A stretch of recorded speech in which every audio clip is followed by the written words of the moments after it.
and welcome to Inner Circle Guidance. Today we're going to be doing a collective reading, but for those of you who are new to the circle, hello and welcome. Don't forget to hit the subscribe button. I post new videos every single day. And if you're looking for daily short tarot readings, check out my Instagram, Facebook, TikTok, or YouTube Shorts. If you're looking for personal services or personal readings, I offer them through my website, innercircleguidance.com. Let's find out what the circle needs to know today.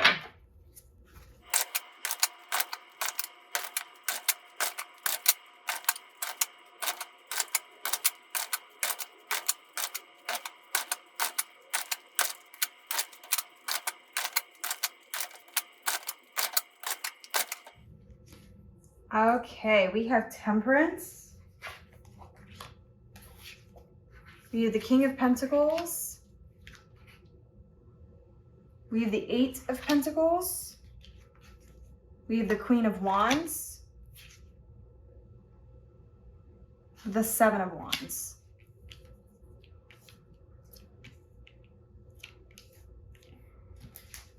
And we have the Devil on the bottom of the deck here. So it's funny because the traditional meaning of temperance usually has more to do with balance and having patience, being healed, kind of being in a less detached state of manifestation. And I would say all of that is pretty accurate for this particular reading. However, there's an additional energy I'm picking up on here where I'm hearing that some of you are a little impatient when it comes to your manifestations, and so you need to slow down. It's not just impatience.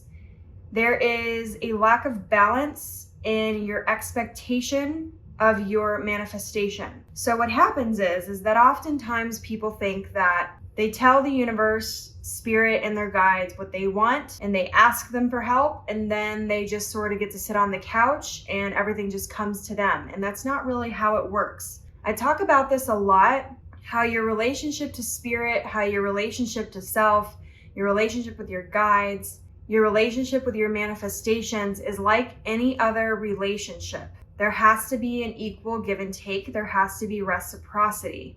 And some of you are still missing a key piece of where the reciprocity lies. Your time and your energy are precious commodities. They are also currency. And so, especially when it comes to spirit and your guides and the universe. We've talked about this in other readings, how energy is the main universal language for all things. Because even if your guides say don't speak the same language as you do, or have different understanding of communication styles and things like that, ultimately energy is the universal language. So when you think about energy being the universal language, and you think about it also being a commodity and being a currency, and you think about your time also being a currency, because ultimately giving your time to something is giving energy to it. It changes your perspective of how things with your spirit guides, with spirit, with the universe, with your manifestation is viewed. Because when you start seeing your energy and your time as a currency, and you start seeing it as a commodity, you start to realize not only that the things that you give your time and energy to should make an impact, and not just anyone and everyone should have access to that, to your energy and your time, but you also start to realize that a lot of the give and take I'm talking about is through transaction. And that transaction is the energy and time that you put into things. So if you are telling your guides, I want this, please help me with that. I give you permission to help me with this, because remember, you have to give permission to good things to help you, or they can't interfere because of free will. But then you just go and you sit on your butt. You're expecting all of your guides, spirit, and the universe to carry all the weight, and that's an imbalanced energy. So if your manifestations have not been working, you need to be asking yourself if, one, you are aligning to the energies that you are wanting to manifest in your life, but two, you need to start looking at whether or not your relationship in the transaction of your manifestations is reciprocal. Are you giving your time and energy to the things that you want to manifest? And I talk about this a lot, that when you have blessings and miracles that come in, they require some maintenance. That is the transaction. That maintenance is the reciprocal energy. So the universe gives you a blessing, you accept the blessing, you have gratitude towards it, you put the time and energy and maintenance into that blessing. That is the reciprocal energy, where the energy remains balanced. You're not just expecting the universe or spirit or your spirit guides to just do everything for you. The other thing that you need to look at, if your manifestations aren't seeming to work, is whether or not you're putting enough energy and oomph, per se, into the manifestation part, or if you're getting caught up in other things or people that are stealing that time and energy from you and making it harder for you to manifest. Because you have to remember that energy, if it's a commodity, and energy, if it is also something that you need to survive. There's only so much energy you have when you're dealing with negative things that take your energy and don't fulfill you and don't give back to your energy reserve. So oftentimes what happens is, for example, if you are giving your energy to people who are draining your energy, stealing your energy, causing problems in your life, what you're doing is you're actually overclocking your system. And I talk about how we have a bandwidth of energy. When you are dealing with positive things, that energy is lighter. You can carry more. When you're dealing with negative things, that energy is heavy. You can carry less. When you're giving your energy to those negative things and you're still trying to manifest other things in your life, you end up overclocking yourself like a computer. Because what happens is your body is trying to put all this energy out into these other things, but your body also needs energy to survive. So what happens is your body goes into survival mode and the energy is lowered.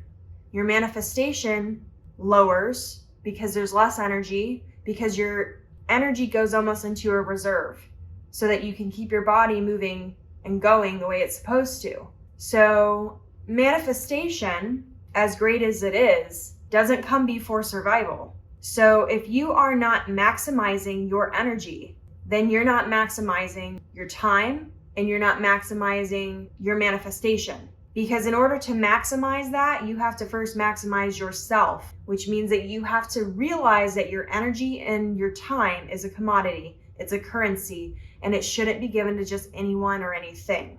So as we move on, because that was a really long explanation of that particular card, but that is the energies that are at play here. And that is why we have Temperance and then we have the Devil being the underlying energy. There are some things or some situations in your life that are either still stealing your energy, or you are not in balance with your guides and the give and take of that energy, or you are not putting the energy into actually maintaining your blessings and your miracles, and or you're not having enough energy to put into that to manifest the things that you want, because you still have these other things that are causing problems in your life.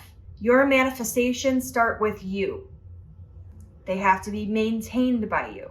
So don't get caught up in these negative mindsets. And remember that there's some energies that will trick you into thinking that they are going to allow you to be more abundant.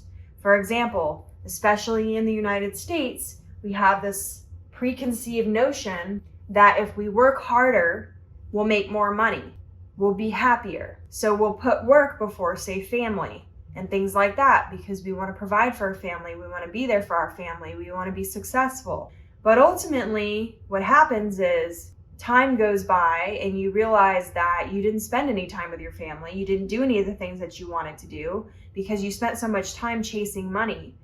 When in reality, people who make a lot of money, they don't work harder, they work smarter. They delegate tasks because they're protective of their time and energy and realize it's a commodity.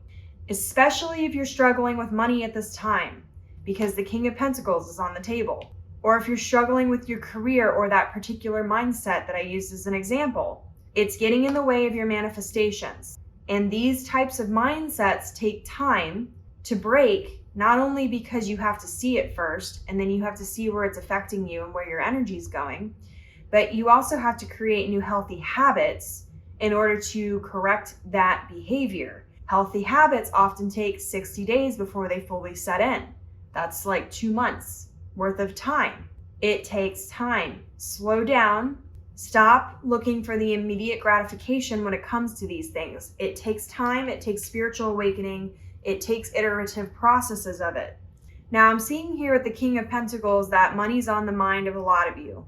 Wealth, material possession, being financially stable, having stability in general, but also having the feeling of being grounded and stable. But what's often misconstrued about the King of Pentacles, because the Pentacles cards all have to do with wealth, material, those types of things. The King of Pentacles is not only the best with money. The King of Pentacles is a master of transaction. We often think because the pentacles are often considered coins in a lot of other tarot cards, they're also considered coins when we are talking about the interpretation of traditional tarot cards. But actually, it's about the energy of currency. And what did I just say earlier about energy? Energy itself is a currency. Time itself is a currency. The King of Pentacles is the master of transactions, which means in order for you to level up, in order for you to be the master in the area of the Pentacles suit, you have to be a master of transaction, not just be successful, not just have money or wealth or stability. You have to be a master of transactions. That's going to be a big part of this next level that you all are going through with this chapter. And it's going to be not only realizing how to be a master of transaction, but where you need to put the work in order to do that. Where maybe, because remember I've talked about the Queen of Wands a lot, having a lack of focus, being too interested in multiple things or too curious, where she can adapt quickly, but she has a tendency to switch between directions where the consistency is gone. You're going to have to start learning where your energy needs to go and being more specific about your energy and drawing those strong boundaries of where your time and energy is going if you want to level up in the way that all of you are talking about. I talk about a lot how the Ten of Pentacles is happiness and fulfillment in all areas of your life. But when we're talking about happiness and fulfillment in all areas of your life, we're talking about each individual thing having multiple blessings and miracles happening all the time, every day, consistently. That doesn't mean everything's going to be perfect, but it means everything's going to be elevated. If you're going to elevate, in order to maintain and keep that elevation, you also have to, one, maintain it. Two, you have to elevate your skill set in order to be able to do that. Because if your skill set's down here and you've elevated your manifestation to here and you don't bring your skill set up, you're not going to be able to maintain it. Learn to be a master of transactions. And so that is going to be your affirmation for this reading. I am a master of transactions. And as always, may your life be full of light, full of love, abundance, and gratitude. I'll see you next time.